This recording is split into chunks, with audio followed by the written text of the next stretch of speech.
If we're to look at televised sport as entertainment, and ultimately what else could it possibly be, then maybe we also need to start having a conversation about how we celebrate our stars. Because whilst the chances Gregor Townsend's team will return to Stade de France on October 28th are at most moderate, trying to find someone who wouldn't cheer them on in that hypothetical World Cup final, at least a little bit, is going to be a difficult task. This weekend, Scotland finished Finn's tour of his current home city by joining him in one of the most glorious demonstrations of how the game can be played we'll see for many a year by both teams. If televised sport is entertainment, this was Tom Cruise's entire portfolio crammed into one 80-minute sharp shot. Everyone's other favourite team, France, teetering on the brink of making us ask that question again as they shot out to a 19-0 lead in a game so gloriously open. At no point did 19-0 feel like half the lead they'd need to be safe from the Stuarts and the Hogs, as incident incited action and action traded for incident. Scotland might have fallen short on Sunday, but they drove France crazy in a burst of entertainment so kinetic the French crowd could watch it back without subtitles. So how did Scotland push France so close? What can France take from a game this batshit? And what does this mean for either team's chances of both stealing this Six Nations and potentially, if they do return to Saint Denis later this year?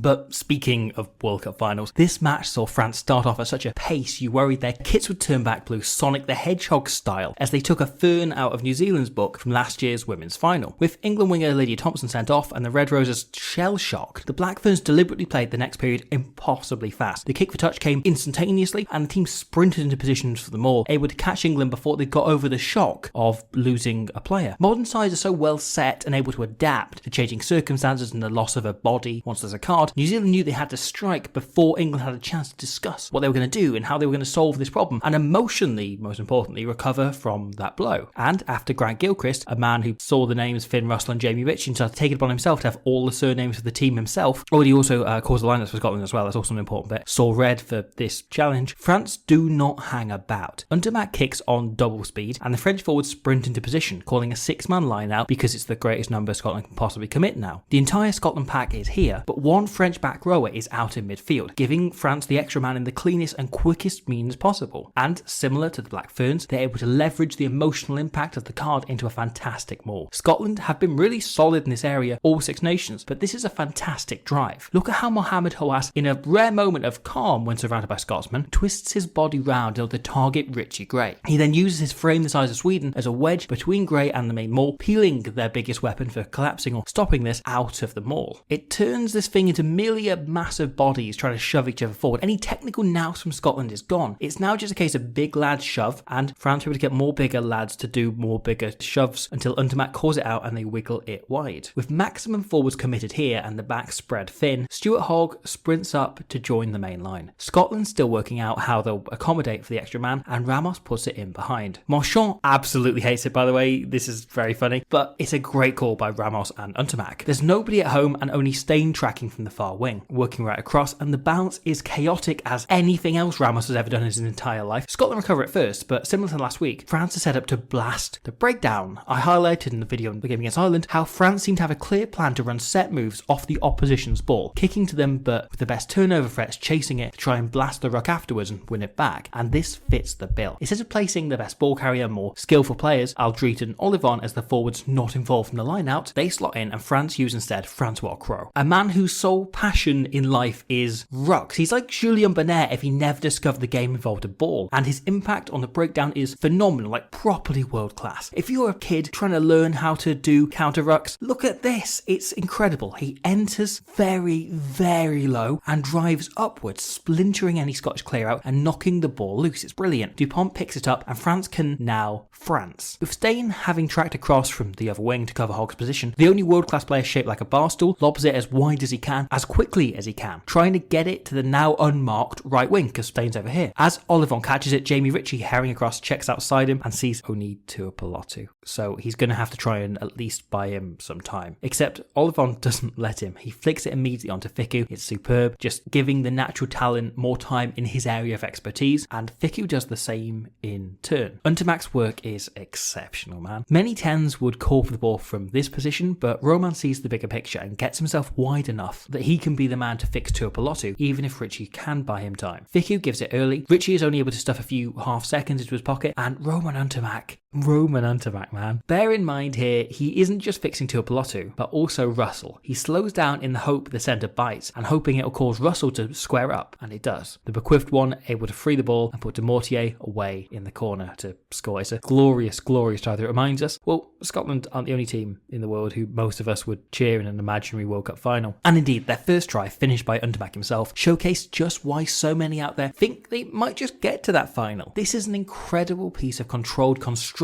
by France, who are totally in their element and in control of every single aspect of not just their own game, but the match at large. Scotland managed to spin this ball out towards the touchline, but Marchand calmly breaks off, then carries with the fury of Fabien Gauthier, looking at the basic bitch range of frames at his opticians. Russell isn't a realistic jackal threat, so France only commit one man to the ruck, knowing most Scotch forwards are still in the maul, and Fickou blows Turner off the ball. None of their other forwards even contemplate entering or setting to carry the next phase, giving Dupont a smorgasbord to choose from. He opts for Aldrit because obviously, but because Moafon helps to clean out the next phase, France still have 7 forwards on their feet and ready to carry so quickly, so tight to the previous ruck. Aldrit, being the best ball presenter in the history of the game, just puts the bastard clean into Dupont's hands and he flicks it on to Flamand. The Scottish defence still facing the other way as he plays it, allowing Flamand to crash over the gain line. Bye steps over, the ball remains ludicrously fast and so close to the last ruck that Dupont scarcely has to work at all to get there. He has Hawass set, but instead hits Willemse behind, steaming onto it. Ritchie makes a fantastic contact and stops him before the gain line. First time this has happened all set, but it doesn't matter because the ball is so quick and France too well set. If we rewind to the line out, the initial lifting pod here is comprised of Aldrit, Flamand and Willemse, the exact 3 players who carry each phase after Marchand, the hooker who's just thrown in. This initial group splitting off, allowing them to conserve their energy and time their impacts into the game. The ball is between Willemse's legs so fast you wonder whether he had a particularly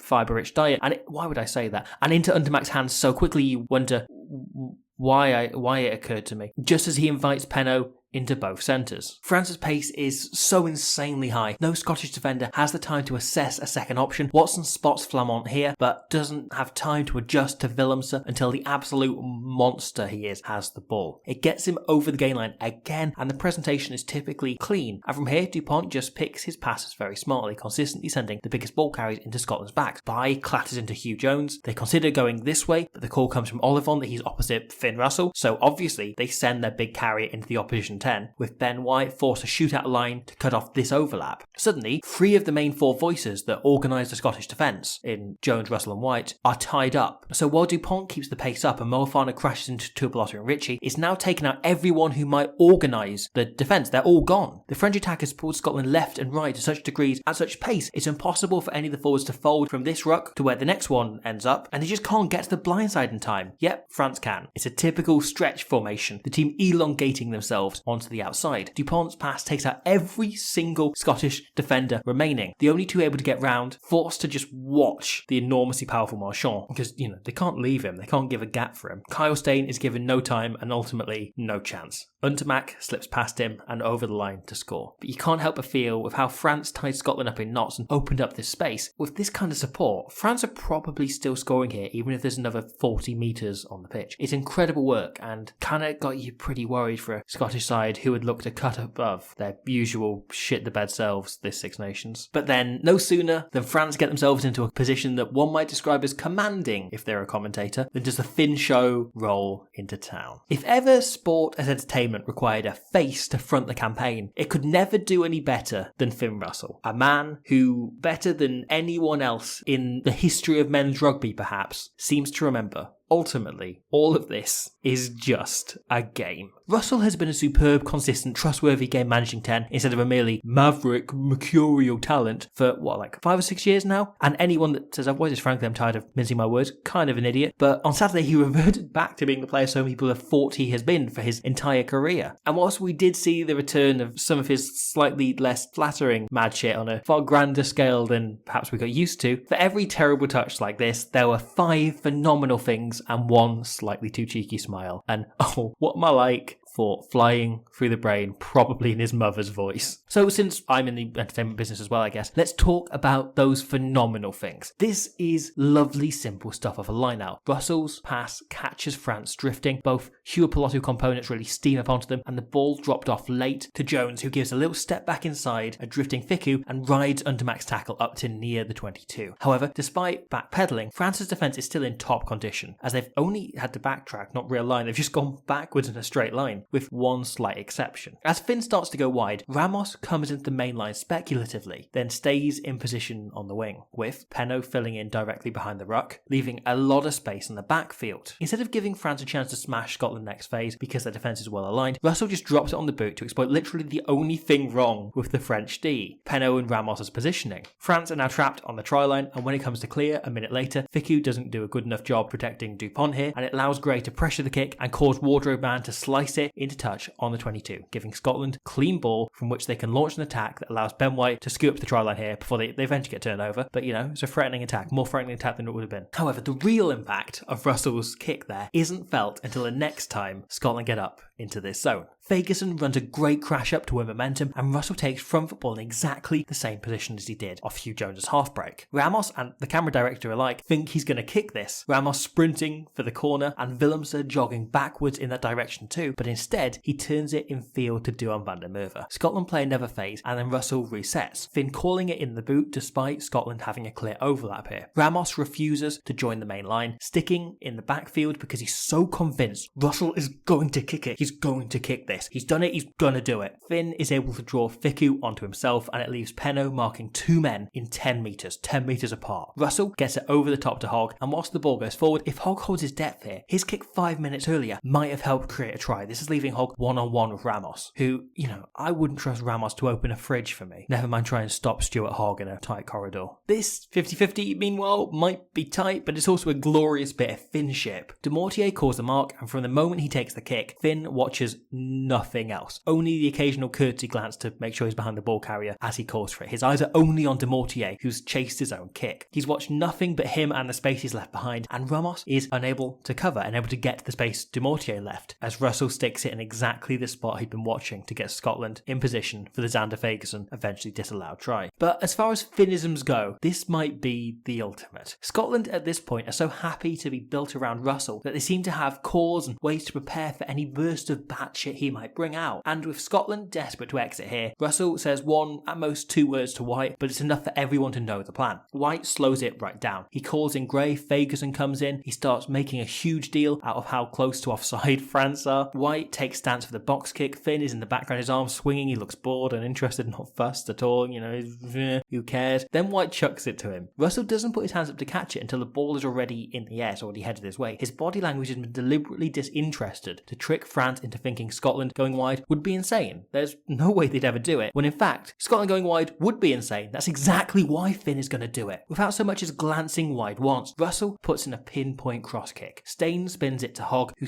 files it downfield. French cover condensing on Hogg and Stain like they're blonde highlights, meaning that there's lighter cover in the backfield because they've had to watch for this break. Ramos scuttles across in time and can bang it into touch before Hogg arrives, but it still grants Scotland an enormous 70-metre net gain, all from Finn Russell, proving once again the Messiah and a very naughty boy can be one and the same. And then we have what he can do with his hands. This Scottish maul takes a hell of an effort to stop. All 8 forwards commit, meaning Penaud and Untermack fill in on the fringes, with Fickou, as ever the French defensive captain, in narrow, rather than wider to organise what's going on. Tuipulotu deliberately overruns the ball a second in order to hold Fickou's attention, and France stick narrow, knowing they can drift if needs be. Hogg is screaming for the ball, and Finn's entire body language says he's winding up the pass to throw it over the top to his fullback. Then, somehow, Hugh Jones has the ball. This pass is closer in skill to ventriloquism than rugby. Russell's hands are doing one thing, his arms, shoulders, eyes, face, torso, a lot, shrieking another. It's genuine magic. The ball slips out of his hands and puts Hugh Jones running an absolutely blinding, brilliant angle through the hole without a finger laid on him, 5 metres out from the line in an international rugby match. Such is the extent of Russell's ability to sell this being an overhead pass to Hogg. Jones's second try, however, is a more rounded team effort. Gregor Townsend always used to say his goal was to see Scotland play the fastest rugby in the world. Before that, slid into having an outstanding attacking kicking game, the best in the world. midfield, bolstered by Steve Tandy's efficient, excellent defence, but now they seem to be bolting those two parts together like some sort of Frankenstein creature made entirely out of bits of the same original body that really should just look like a guy, but instead just look a bit Frankenstein-y, but still looks great. After this maul gets a bit messy, thanks to some exceptional work by Paul Willemse and Julien Marchand, Jamie Ritchie carries to give them cleaner ball to play off as the rest of the team set into shape. George Turner, the moment the maul finishes, spreads right out to the touchline. The French forwards in front of him, in just get into line mode, are all set together, meaning it's only backs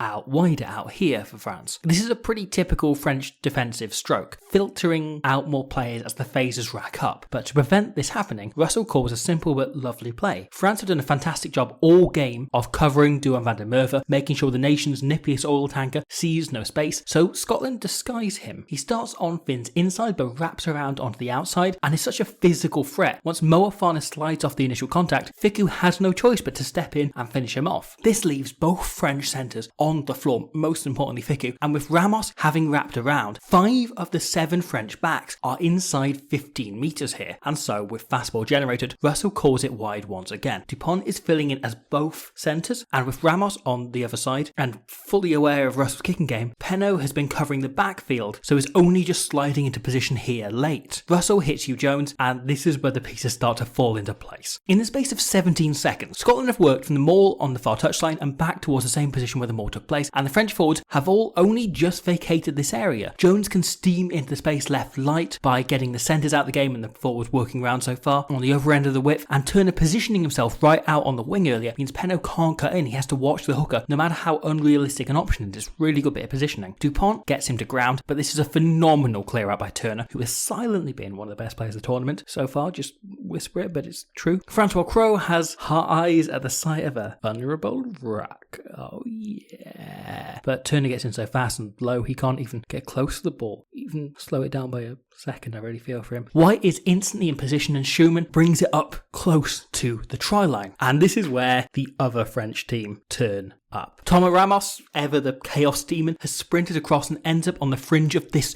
ruck. This itself is fine, but instead of adopting an appropriate position, he then drifts over and enters the next ruck as well, instead of just staying in his position. Now, there are 3 forwards here, right, who've decided this phase isn't worth hitting. This is a lost cause. There's no worth trying to slow this ball down instead of just defending, just setting up to make a tackle. But Ramos goes, oh, that must be because they're waiting for me to challenge instead. He's totally ineffective at this ruck, yet also not in position on width where France actually need him. Meanwhile, as Ben White digs the ball, Johnny Gray steps in, and this is subtle but excellent. In true Exeter style, he slaps his own arse and starts calling for a player to come in and act as his latch, the player behind him, to assist him, so he can pick and go for the line with someone, helping him out to get a bigger drive and clear him out afterwards. Flamont spots this and starts watching for the other man to come in, and Bai takes position tight, preparing for the Gray pick and go. And Olivon has to get tight as well in case they need help. And crucially, none of those players can fill around to the other side. They have to stay on this side where Gray is looking to pick and go. Willemse eventually has enough of Ramos's bullshit and calls for him to come out, but that's the exact moment White fires the ball out. Hugh Jones immediately spots the space Ramos being at position is created and calls for a crash ball off 9, likely hoping for something similar to this try he scored against England a few years ago, but Tuipulotu hears it and figures there's a cleaner way to do this and makes the call himself. The personnel Scotland have targeted are exactly the same bodies involved in the previous phase moments earlier. As such, they're all recently up to their feet, less able to blitz in quickly, and this is further compounded by Ramos going into that ruck and then actually him leaving it. He starts to fill into line, so Francois Crowe starts to crab across wider to fill the space right as White gets the ball out. This makes it so much harder for their line speed to be effective because both are repositioning themselves. Cross has essentially been caught in no man's land, meaning Penaud has to step in on Tuipulotu, but right after his big showy dummy comes the sublime subtle slip pass. Without Ramos here, Dupont is forced to mark Jones, Hogg and Turner all on his own. He gambles on the wider men and it allows the huge ones of Hugh Jones to hit the line and ride the tackle to ground the ball. It's an outstanding patient score that highlights everything Scotland have got right, because ultimately this was a game where Scotland got more right than wrong despite the eventual scoreline. This was a game where they were the team on top driving the action for more of the match than they weren't, and yet it was still a game they